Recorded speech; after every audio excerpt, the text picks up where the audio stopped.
Hristos a înviat. În inimă răsună cuvântul cel mai sfânt, ce în veci nu o să apun. E vestea cea mai mare a Harului de sus, ne spune Sfânta Carte, a înviat Iisus.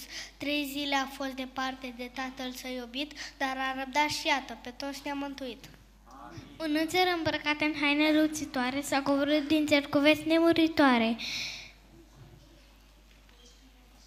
Deci fios se cântă, fii credințos și tare, Hristos a înviat să spui la fiecare.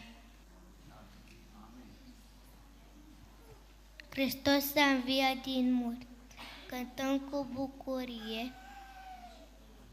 E viu, o spunem toți, scripturii măturie, cu osanale și cântări, la Domnul să venim, Iisus Hristos s-a înviat, voioși cu toți să fim.